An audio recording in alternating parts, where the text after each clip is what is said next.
Isso, vamos lá. Valendo! Deus não quer ser assunto político, porque Deus não é tema político, muito menos eleitoral. Pam, para, pam. Bem-vindo ao Cidadania Participativa Digital. Aqui falaremos sobre os assuntos pertinentes a que se trata a palavra cidadania. Então, assim vai a nós para mais um linguajar do texto do nosso querido Rony. E aqui hoje ele vem nos falar isso, que a primeira coisa a se fazer, que não está escrito nos 10 mandamentos, é que Deus é um assunto político por natureza. E aqui começaremos por tirá-lo desse assunto. Por quê? Porque é mais viável para que nos entendemos de forma prática. Deus é trabalhado nos conceitos para se trabalhar o nosso ambiente psicológico. É óbvio que ele nos interfere em tudo que há no mundo. E Deus criou tudo.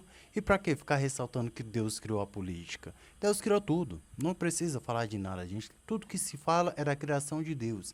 Então vamos falar de algumas coisas também aqui no canal sobre coisas que Deus também criou, que é a taxa de câmbio, né? E entre outras coisas que a gente precisa entender qual é o significado dessa parafernália toda. Ora, bora, será que não é possível que só nós brasileiros não vamos evoluir nessa cadeia evolutiva? Mas é claro que vamos! E aqui no nosso canal, com Cidadania Participativa, você vai ficar sabendo de todos os detalhes que percorrem esse assunto quando o assunto é política, serviço público, eleições 2022. Por todas as vezes em que evocamos Deus para o diálogo político, cometemos erro no manuseio da linguagem comunicacional. Isto é, erro de contexto. Basta nos lembrar das propagandas eleitorais tão presentes nos dias atuais deste ano de 2022. Se você achava que ia ser no ano de 2018, está enganado. Lá, Deus era o primeiro objeto a ser trabalhado. A política não nasceu para mudar as ordens divinas. Então não tem que se tratar de Deus nesses assuntos. Não é mesmo? Deus, família e moral dos bons costumes é quase só sobre o que falam os pretendentes políticos nos comerciais da TV. Eles nos levam à força para um ambiente psicológico que mais se assemelha a um culto religioso. Conversas que mais nos confundem do que esclarecem. Mas não nos desesperemos, pois há muitas boas novas de esperança. Existe salvação, meu povo brasileiro. O caminho para uma conversa inteligível e saudável no debate político eleitoral passa por acessarmos a lei maior da sociedade brasileira. Eu quero ver você me falar qual é essa lei maior. Não me venha você me falar que a lei maior é a lei de Deus. Eu já falei. Tira a palavra Deus do contexto político se você quer ter resultados positivos. Entendeu? Então vamos lá. A Constituição da República Federativa do Brasil de 1988 é ela mesma, a nossa carta política maior. Vejamos, por exemplo, o notório caso do cargo de presidente da República. Verificarmos se há conexão entre os assuntos trazidos pela maioria dos políticos e os assuntos sobre os quais a Constituição indica que nós conversemos. O artigo 84, por exemplo, e os artigos 37, 38, 39, 40 e 41 da nossa querida Magna Carta trazem as funções do cargo do nosso querido presidente da República, a saber, chefe de Estado, chefe de governo e chefe de serviços públicos federais. É isso mesmo, essas são as funções do nosso querido presidente da República, chefe de governo, chefe de Estado e chefe de serviços públicos federais. Ter consciência sobre isso é de vital importância para quem quer ser um presidente da República, e principalmente para os eleitores. O que faz, ou deveria fazer, o presidente da República do Brasil? Do que ele se alimenta, do que ele respira, isso é o que a gente já sabe. Agora a gente quer saber o que o presidente faz ou que deveria fazer. Como é um presidente ou como deveria ser o trabalho de um presidente da República?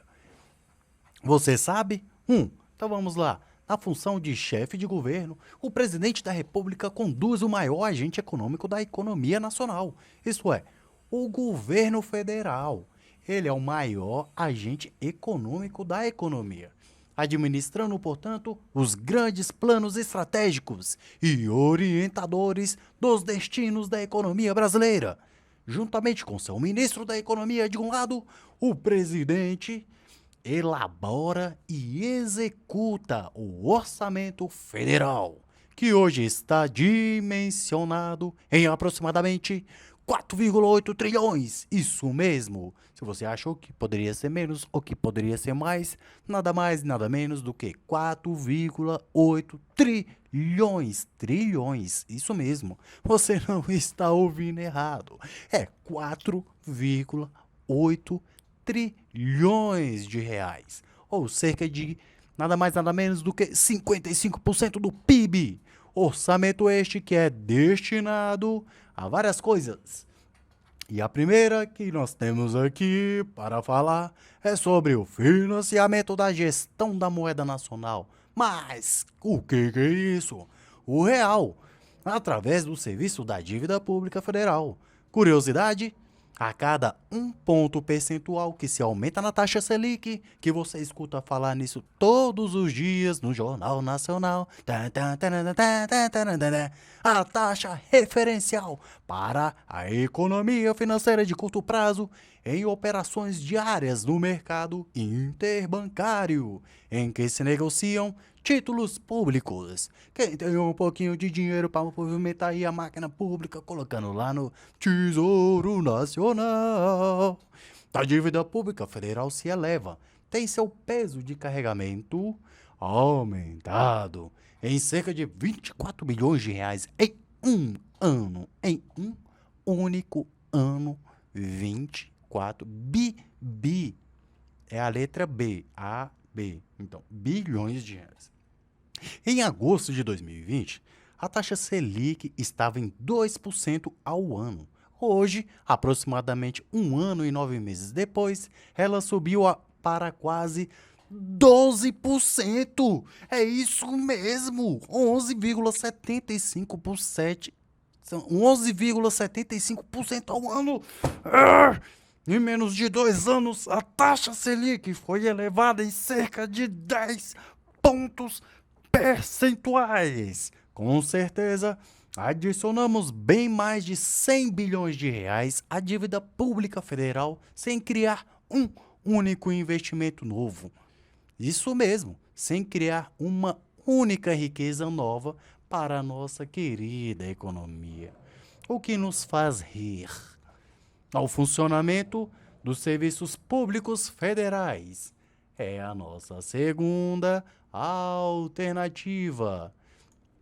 Do que se trata esse orçamento de 4,8 trilhões de reais? Isso não é brincadeira. A gente está mexendo com coisa muito séria. Você tá achando que é mole brincar com o dinheiro do povo? Você tá enganado. Meu papagaio. Ao funcionamento dos serviços públicos federais, esse orçamento de 4,8 trilhões de reais também se destinam a fazer essa máquina do serviço público funcionar. E a letra C, ao gasto com investimento público, social e infraestrutural para o funcionamento eficiente da economia. É isso mesmo, investimento público, social e infraestrutural. Como chefe de governo, o presidente da República nomeia o ministro-chefe do Banco Central do Brasil, que é o responsável pela gestão da taxa de juros referencial para toda a economia, parâmetro para o preço do crédito, para a remuneração sobre certas aplicações financeiras e principalmente para cerca de 40% da dívida pública federal.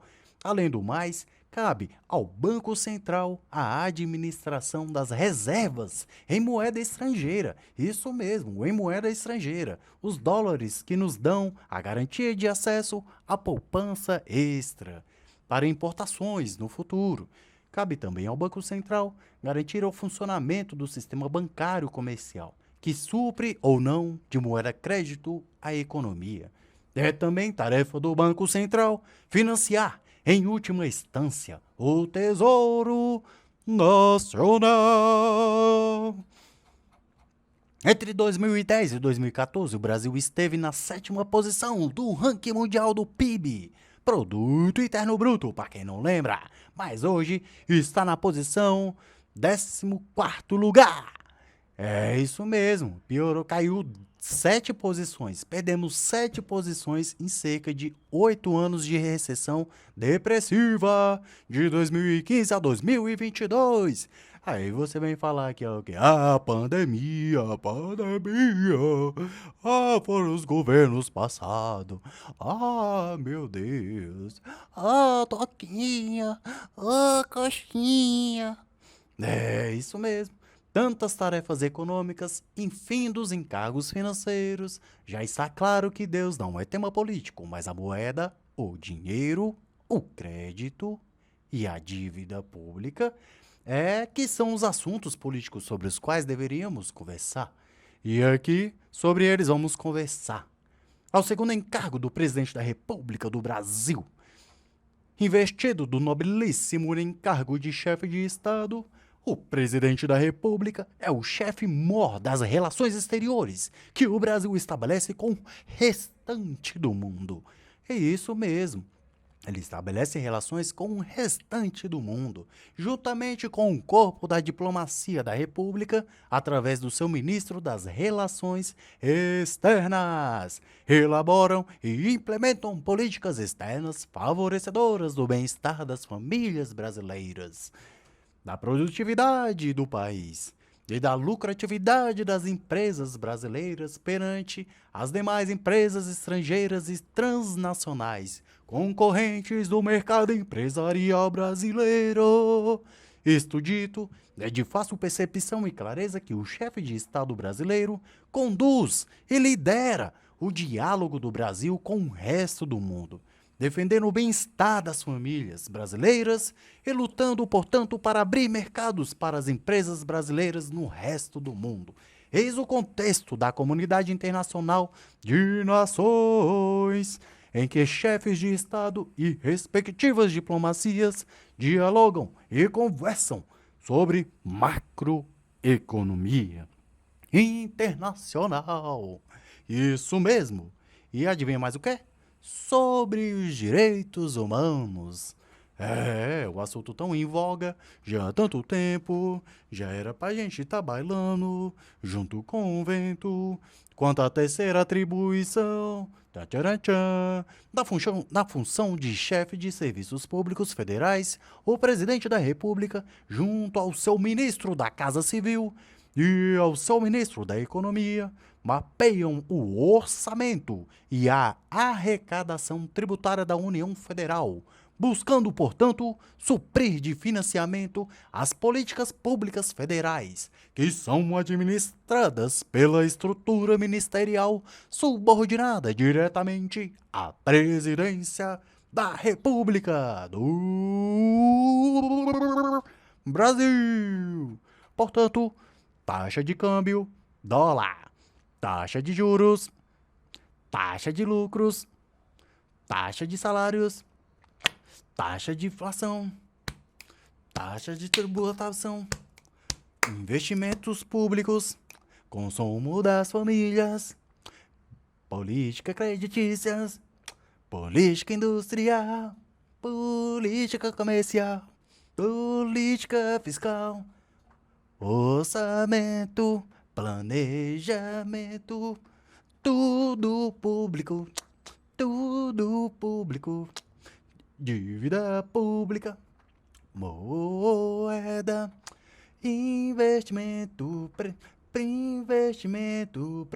previdenciário, Cultura e antropologia brasileira, investimento social, tesouro nacional, e o banco é central, monopólios de mercado, são 21, não são mais que 21, são 33, então, toma oligopólio de mercado, concorrência de mercados, globalização financeira, capitalismo selvagem, não capitalismo financeiro, biopolítica, neoliberalismo, política internacional, direitos humanos, coisa e tal, alfabetismo e analfabetismo funcional, analfabetismo digital, educação.